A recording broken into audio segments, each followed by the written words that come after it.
He's like, yo, son, yo, y'all want to talk about somebody that came up hard? This motherfucker came up hard. Hey, Nate, tell her what it was like for you when you were coming up on the B-side. And I was laughing. I said, every night I would come into that room and I'd be wrapping my hands. And I hear them say, hey, first fight, come out. And they call the guy out and they be clapping all loud, hey. And that guy go out, about 7-8 minutes later, he come back. And they be like, what happened? I got caught with a body shot. He got knocked out with a body shot. Say, next fight. Next guy come in.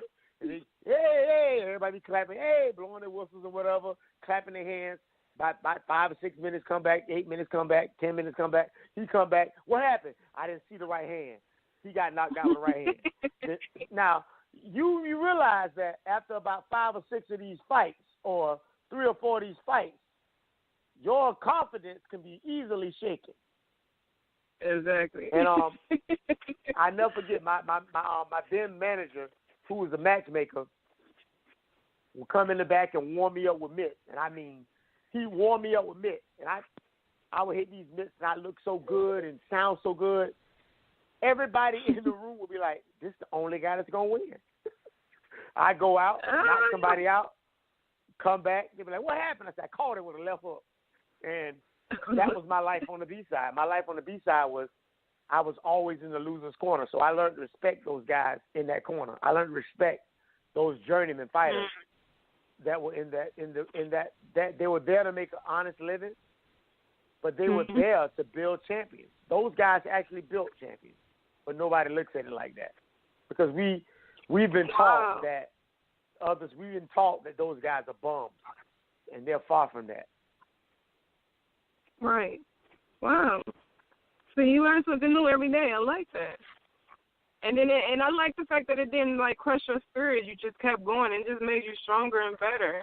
And look, you're not on the B-side no more.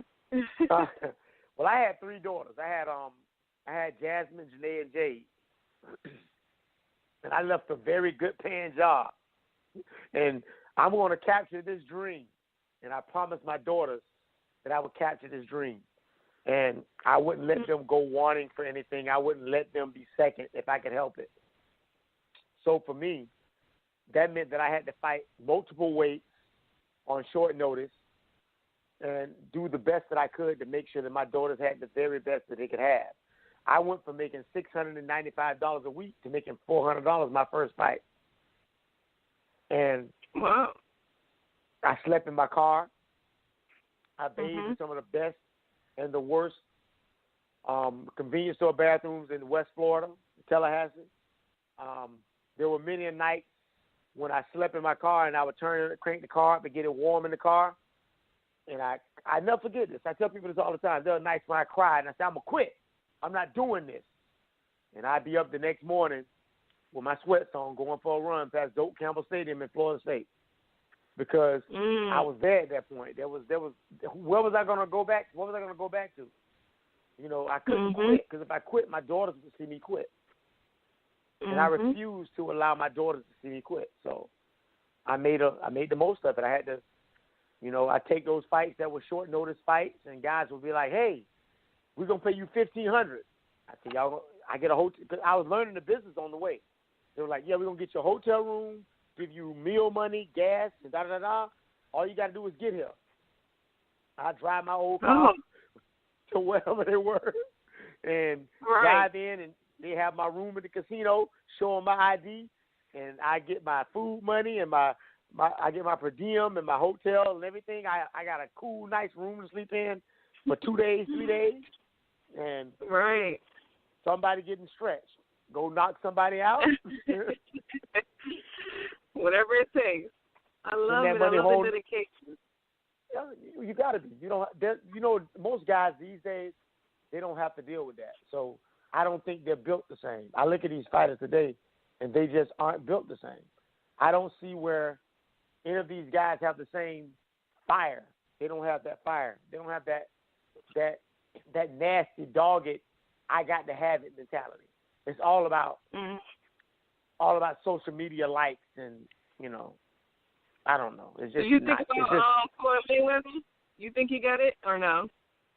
Who? Floyd Floyd was one of the most. He had the best team around him. Floyd Mayweather never had to struggle as a pro the way that most guys had to. You know, Floyd Mayweather could have fought me on multiple occasions, but he didn't. You know, he was able to choose. I never could. I had to fight who they told me to fight, and for that reason, I fought my whole career with a pinched nerve in my back, and I never knew it. I just thought that I fought my whole career with a pinched nerve in my back. Oh, wow. I never knew it. I didn't know it. I just thought I thought, well, maybe I tweaked it, weren't running, or I hurt myself boxing, or I stepped wrong. I don't know, but I had to get over that and just keep fighting, because you don't have most fighters. They're not. Everybody misses this. There was one Mayweather. There was one Manny Pacquiao. There are not very many guys that made a lot of money in our day. Everybody didn't make that kind of money, and you learn to do and put money away and make sure that your family's taken care of the way you have to. A lot of guys don't do that. I respect what Floyd Mayweather did, because that means it's open for somebody else to do it. Right. Yeah. You're absolutely right. They can, if he can do it, or if you can do it, then anybody else can. But you're right. A lot of people don't want to go through the hard work or the grit or the grind to actually earn a decent living, or that lifestyle. Everybody wants the lifestyle, but don't want to earn that lifestyle. These guys want to be babied and taken care of, but nobody stops to think about the true measure of dedication. I began writing my speech for the Hall of Fame already. I started because there were so many things that I wanted to cover, but I got as far as the place where I was able to apologize to my daughters. And somebody's like, why would you apologize? I'm like, dude, there were so many things that I missed. And there were times when I wanted to be there and I had to train, or I told my oldest daughter I missed her graduation. I missed my oldest daughter's graduation because I was in training camp and I couldn't come home. But I said, we'll make sure your prom is awesome. I'll win the world title and your prom will be awesome. So that's what I did. There were just so many things that I wasn't. And then there were times when I was just so sore from a fight that I couldn't be 100% present. Right, right. So there was one thing that I heard many years ago. It said, to be truly great at this thing called boxing, you must be 100% selfish. And I never could be 100% selfish because I knew that my daughters needed me more than boxing did, but I know that we needed boxing to survive financially. So I was always trying to make sure that I made myself totally accessible to my daughters as much as any one man could. And every training camp, my daughters would come down and we spend like that last week and a half, 2 weeks before I had to make weight. My daughters would come down. I cooked for them in training camp. And I'd be like, what do you guys want? My daughter Jay would be like, I want macaroni and cheese. And I'm like, got you. So I have to make macaroni and cheese. I have to do all this stuff, greens, everything they like I cook. And I do it in a training camp where guys are trying to make weight. And it was like that was everybody would train really, really hard.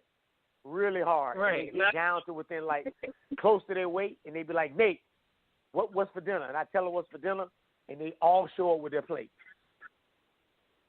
So that's what we did.